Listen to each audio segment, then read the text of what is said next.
World News in 5. News and developments making headlines around the world in 5 minutes. World News in 5. Here on Radyo Pilipinas Worldwide.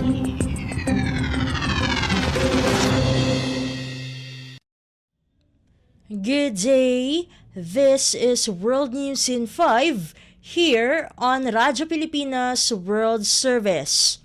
The European Union called on Israel to immediately end its military operation in the southern Gaza city of Rafah, saying on Wednesday that the operation is disrupting humanitarian aid operations and bringing more displacement, famine, and human suffering.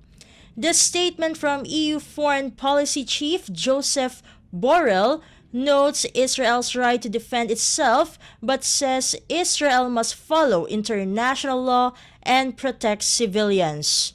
Borrell also called on Hamas to unconditionally release all of the hostages it is holding in Gaza. Israel's military said on Wednesday its forces conducted airstrikes on roughly 80 targets throughout the Gaza Strip during the past day, while ground units fought on the east side of Rafah. Israeli forces were also battling Hamas in several areas in northern Gaza 4 months after the military said it had dismantled the militant group's infrastructure in the area. World News in 5. Here on Radyo Pilipinas Worldwide. In other news overseas, Secretary of State Antony Blinken said on Wednesday the United States knows the urgency of the situation in Ukraine and that Ukrainian forces will be getting the support they need. During a meeting with Ukrainian Foreign Minister Dmytro Kuleba in Kiev, Blinken said the Biden administration is working to deliver as quickly as possible a new round of aid authorized in late April. Kuleba said his country sees the U.S. stands by Ukraine and that Ukraine will be able to endure any hardships that Russia will try to impose on them. Russia on Wednesday said its forces seized 2 more settlements in the Kharkiv region where Russian forces have been intensifying their offensive.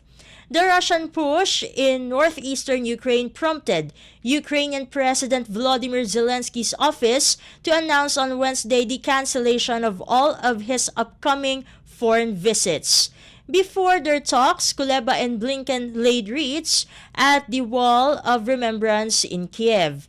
Russia's defense ministry reported on Wednesday destroying 10 missiles over Russia-occupied Crimea, as well as 9 drones and multiple missiles over the western Russian region of Belgorod and several drones over both the Kursk and Bryansk regions. World News in 5. Here on Radyo Pilipinas Worldwide. And news from the Philippine Foreign Service Post, Commission on Elections or COMELEC Commissioner Socorro B. Inting was in India from May 3 to May 9, 2024 to lead the COMELEC delegation in observing the ongoing multi-phase elections taking place across India. The COMELEC officials were part of a group of 75 foreign election officials from 23 countries invited by the Election Commission of India or ECI under its International Election Visitors Program to observe the ongoing polls to elect the members of India's 543-seat lower house, the Lok Sabha or House of the People. With about 970 million voters spread across the subcontinent's 28 states and 8 union territories, India's elections are scheduled in 7 phases lasting from April 19 to June 1 in the world's largest electoral exercise. A day after arriving in New Delhi, Commissioner Inting, COMELEC Director Celia B. Romero and Executive Assistant Ms. Leslie Ann C. Conquilla were received by Philippine Ambassador to India Josel F. Ignacio on a courtesy call and a welcome luncheon. The foreign election observers were spread by the ECI to observe polling in selected constituencies on May 7, Phase 3 of the election calendar covering 94 constituencies in 10 states and 2 union territories. Commissioner Inting and team were paired with the 8-person delegation from Sri Lanka. They observed elections in Bhopal, capital of Madhya Pradesh state. In Bhopal, on May 6 to 8, they visited the voting material distribution center and observed the conduct of polling. The Philippine and Sri Lankan teams were accompanied by Joint Chief Electoral Officer Manoj Khatri, Collector and District Election Officer Kaushalendra Vikram Singh, CEO District Panchayat Rituraj Singh.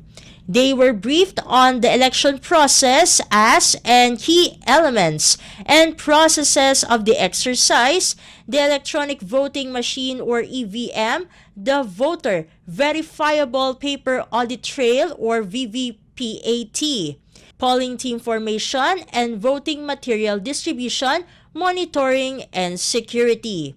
A debriefing meeting was held before the team returned to New Delhi on May 9. Commissioner Inting and team flew back to Manila the same day. World News in 5. Here on Radyo Pilipinas Worldwide. And that concludes today's edition of World News in 5. For Radyo Pilipinas World Service, this has been Steph Vicente. Good day and stay safe, everyone. World News in 5. News and developments making headlines around the world in 5 minutes.